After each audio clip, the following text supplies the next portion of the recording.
Welcome to this week's Harness Racing Alumni Show. I'm Freddie Hudson, and I'm here today with Trade Martin and Bob Marks. This week's Harness Racing Alumni Show is brought to you by the Meadowlands Racetrack, home of the Hambletonian, which will be celebrating its 100th edition on August 2nd. For more information, call 201-843-2446 or visit playthemeadowlands.com. The Harness Racing Alumni Show with your hosts, Freddie Hudson and Trade Martin. Joining us today is a special guest. Our special guest, he won the 1985 Hambletonian, the 1984 Hambletonian Oaks. He's a four-time Hall of Fame member. He's in the U.S. Harness Racing Hall of Fame, the Canadian Sports Hall of Fame, the Nova Scotia Hall of Fame, and the Canadian Horse Racing Hall of Fame. He's won the He's won 8 Breeders' Crowns, 11 Triple Crown races. He was the first harness driver to earn $10 million in 1 year. He's won the richest race in harness racing's history, the Woodrow Willson with Annihilator, and that race was for $2,161,000. He's been Driver of the Year 2 times, and let us welcome the one and only superstar harness driver, Billy O'Donnell. Billy, welcome to the Harness Racing Alumni Show.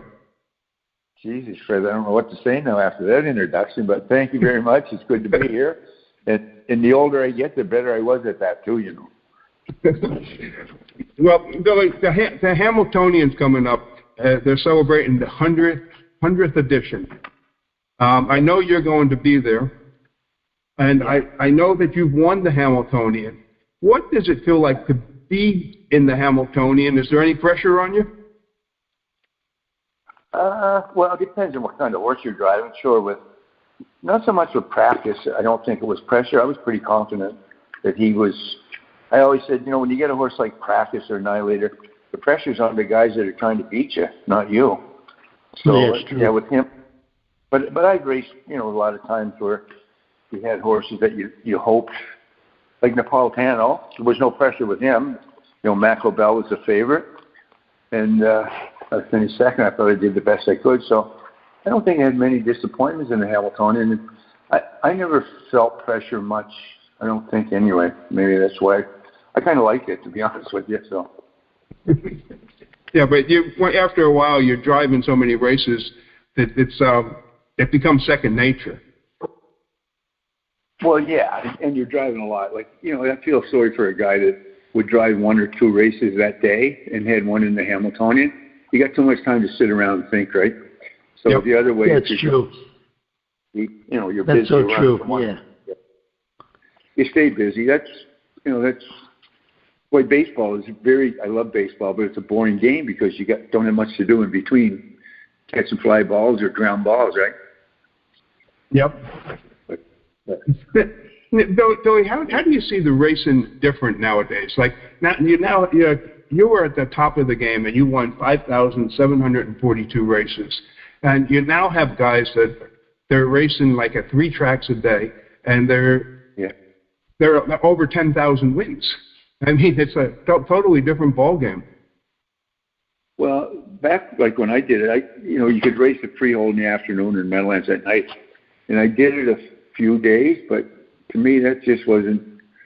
I didn't have any life, like, you know, really, and I had a young family, and I like to spend as much time as I could with my kids, and it just, I don't know how they do it. I mean, you might be gaining one thing, but you're taking away from something else somewhere along the line. But in saying that, you almost have to do that now, right? Yeah, it looks like it. Boy, nobody trains the drivers no longer train their horses for the most part. Yeah. Yeah. So they're not really they're not required to be up at and on the track at 7 o'clock in the mornings like we used to have to be. Yeah. Exactly. I had a or stable at the Meadowlands. It was driving freehold Meadowlands, and then I gave the stable up. Someone said, "Why didn't you train the horses anymore?" I said, "I didn't have to. You can make a living test drive."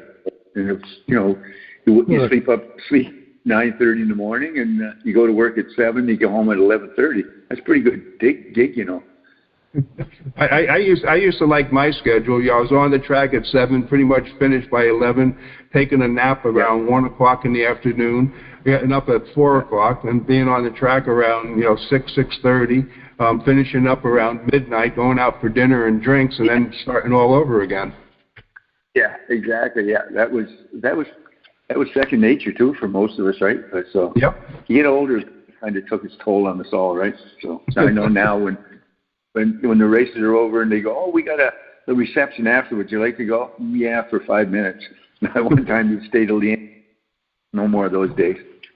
But the tracks used to put on some really super parties years ago too. They did. Yeah. Yeah. I remember the Meadowlands for the Woodrow Willson. You had to get the little pins to get into the after party afterwards. You wore the little pins on your shirt or your jacket. Yeah. The president's place there. Yeah, absolutely. And you went. I mean, that was part. Especially, with Joe, he always made sure you went to those things. He didn't want you not showing up, right? So, but that was a small price to pay to race at the Meadowlands. Yep, I remember. Joe DeFrank was really something else, wasn't he? He was a great guy. I always said about Joe DeFrank, he could run things. He could run IBM. He was just one of those guys. He just so happened he liked it. But he hired good help and had lots of faith in them. And if they weren't good help when he hired them, he made good help out of them. And he depended on them. But the one thing he always did, he always backed his people. The buck stopped with him, and that was every time. He never threw anybody under the bus. He was a real man. He was a man's man. Yeah, he was. I remember calling him, Freddie and Bill, I remember calling him. We were doing this movie, and I was executive producer of the movie. And I said, Joe, listen, I need to use a barn, in the stable area to do a little shoot for the movie. He goes, no problem. He goes, I'll set it up for you. I mean, he didn't. It's not like he said, well, no, I don't know. Let me see what happens. But he never said no to me. He was no. He was just a great guy. He wouldn't say no to anybody. He's just a good guy. I remember the first time I met him. I knew his name, and I was racing at Foxborough, Saratoga, I guess then, and I went down and I take my papers down, and I met Don DeAndre. He looked the papers at, and he said, they were interviewing people for the stalls, and anyway, I went in, and he when I went in first, he said, close that door. So I closed the door, and I walk over, and he was kind of gruff that way, and I said, I'm Bill O'Donnell. I know who you are, Sam. So he sat down and went through all the papers, and he told you which horses you could race here and stuff, and he said, you going to be here every night? And I said, yep, okay. The way I went.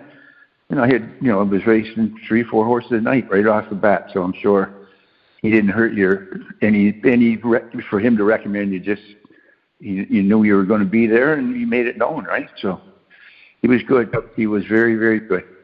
Yeah. DeAndrea was a nice guy. Don DeAndrea was a nice guy too. He's a great guy. Yeah. My good Joe DeFrank story.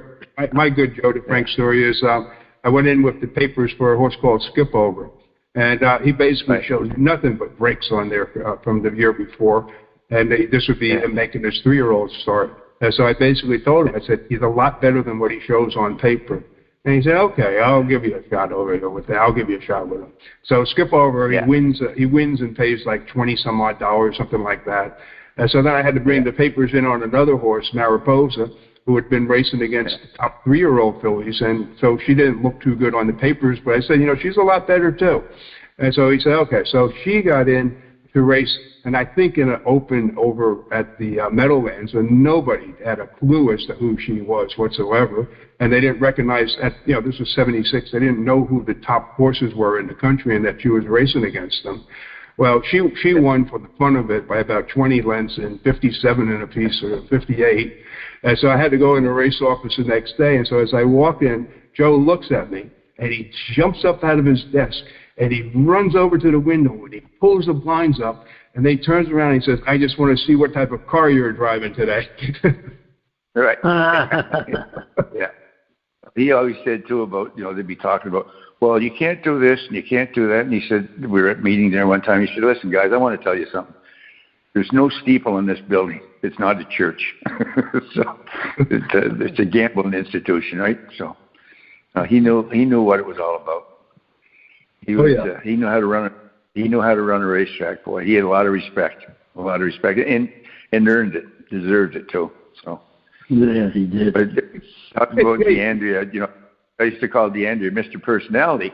You go in there and he's kind of, he's really quiet down. And when Garden State opened, he lived a couple doors down. I bought a condo there, and he did too. And it was a brand new complex there. And after races, after we'd get together and have a drink in front of the house or something. It was in the summer. Really a gentleman, really a nice guy that, not many people knew him like from that point of view. It was just, when he was in the office, he was all business. Him and Joe both, right? But you get them away from the track there. They were professionals. Yep. Hey, Bill, have you had a chance to review the Hambletonian field at all?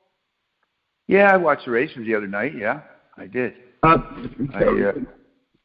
Who do you think is going to win? Well, I think the horse is coming into his own now. He started on a little bit slow. He was second every start. Was Maryland. Yep, I agree. He looked the other night like he's a big, strong horse, and he just keeps coming. Like he goes forever.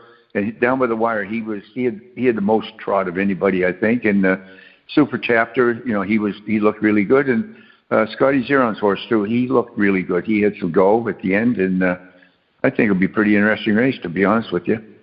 Now you mentioned Maryland and Super Chapter. Dexter Dunn on both of them. Who do you think he's going to pick? Well, I've been in that situation kind of with him, and I would, if it were me, I would have to take Maryland. Even if they were evenly matched, because he drives, Nylander trains both those horses. But I would do whatever Marcus wanted me to do. But if I had my druthers, I would take Maryland. It's a bigger stable. I mean, Jeff Snyder's a great owner, and he just doesn't have that big a stable like Courant does. And Scott knows that other horse too. Scott Zeron, he drove him at Vernon. He beat Maryland with him in Vernon. So I would say he's going to take Maryland, or I would. I don't know what Dexter would do. Whatever he does, it'll be the right choice, I'm sure. So you got to live with it anyway, one way or another, right? So yeah. I thought Maryland also, and Maryland, he just missed by a nose. I mean, so. And he was coming on strong in his last quarter, 26 seconds. I mean, that's pretty good.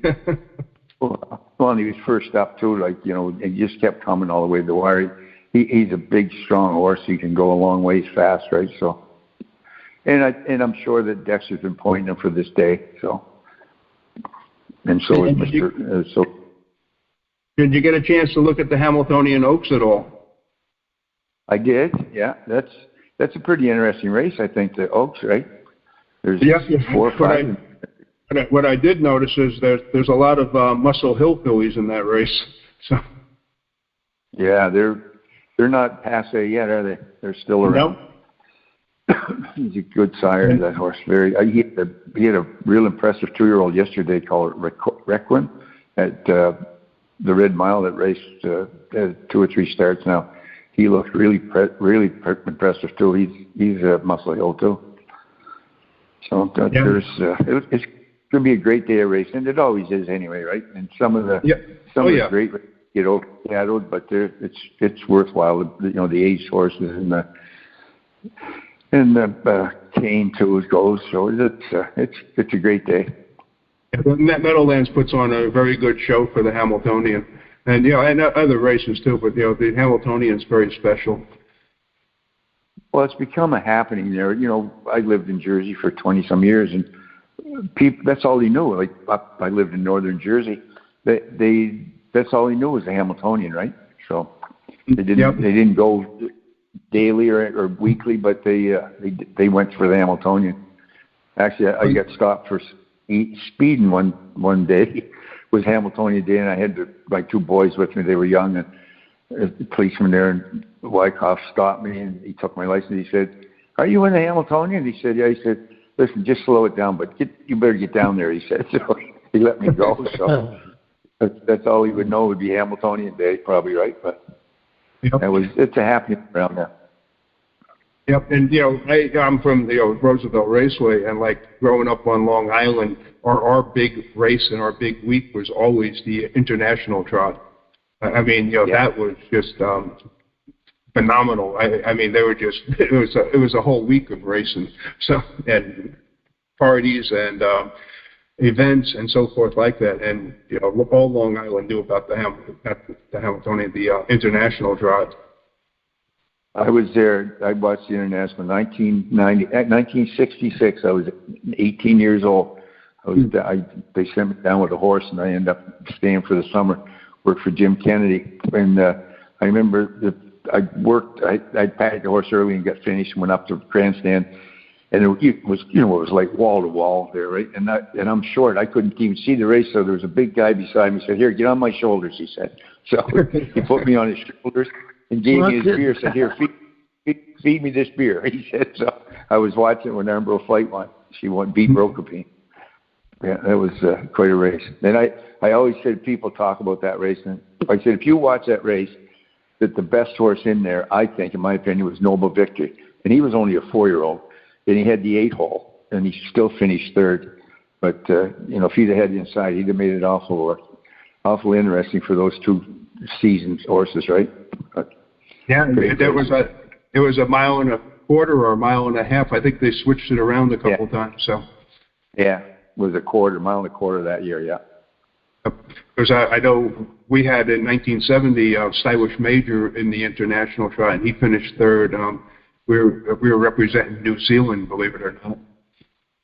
Oh yeah. Yeah, that was right. It was a whole week. I remember that year I was there, and they had the horses that come over from Europe.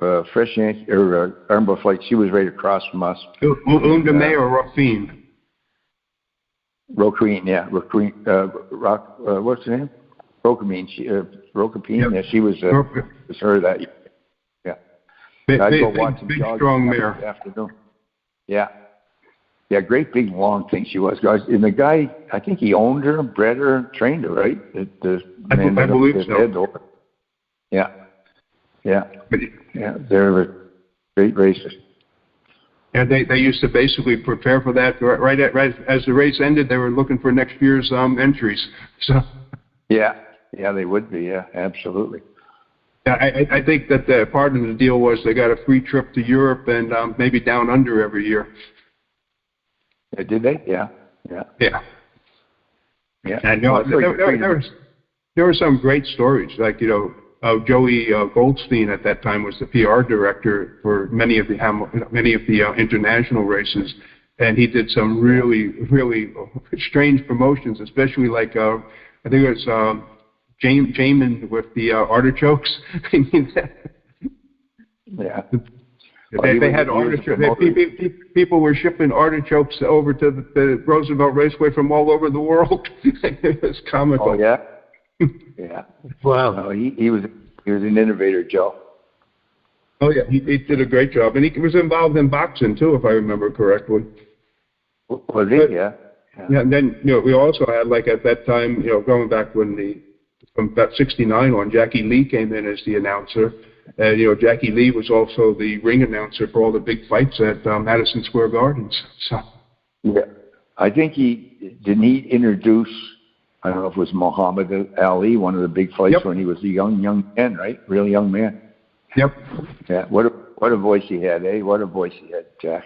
Yeah, he did. Yeah, Jack was good. Very good. So Billy, you're going to be at the Hambletonian. So I guess you're going to limp down. You're going to limp down there because you have a bad foot right now. Yeah, I got that boot though. I can almost run with this, right? It makes a big difference. There's no pain with this here, right? It takes all the, you're stabilizing it and taking the pressure off, and it's getting better. It just it's going to take a little getting used to it. That's all. So I got hurt lots racing horses, but I've never had one like this. This is, but I'm not 35 anymore either, so that makes a difference, I suppose. Yeah, it does. It does. That's true. That's true. How old are your kids, Billy? by the way. How old are your kids? My kids, Chris, I got a daughter, an older daughter. She's 50-some. That I was Really? my first marriage, Nova Scotia, yeah. And then I was married young and got divorced. And then my kids are 41, and Megan will be 39 this year. Actually, the day after Hambletonian. And Sean is 34. So the two boys live in Massachusetts. They live in Massachusetts. And my daughter, the younger daughter, she lives up here in Guelph. She got a couple of kids, so I got 5 grandkids. So I get. Wow, God bless. That's great. On the way home, I usually stop. I'll come up the long way up towards Albany and cross over that way, and stop by and see the older guy. He works for the State Bank in Boston, and the other guy he works for. He's an environmental guy. So I call him a tree hugger, but he's I said we need people like them, though, right? So for sure. So he works for a company that there's a lot of factories that closed down, especially in Massachusetts or New England. They made a lot of everything along the rivers there, the Connecticut River and the Merrimack River, and they're all closed down. So the EPA, they've lightened the restrictions a lot. And his company goes in there and buys those old factories and fixes them up, tears them down, and they rent them and turn them into stores and condos and whatever. So that's what he does. He's a general contractor. Yeah, but he likes that environmental stuff. So, which is where do your kids sit politically? By the way, one guy is way on the left, and the other two are. My daughter's kind of in the middle, and then the other guy, he's way on the right. So depending on he's a lawyer, so he's a lawyer, but it depends on what day you get him to trade. So he can be anything, right? Mm-hmm. It sounds like they're very well. It's very well balanced group. Yeah. Well, we sit around the table. It's not sometimes, right? So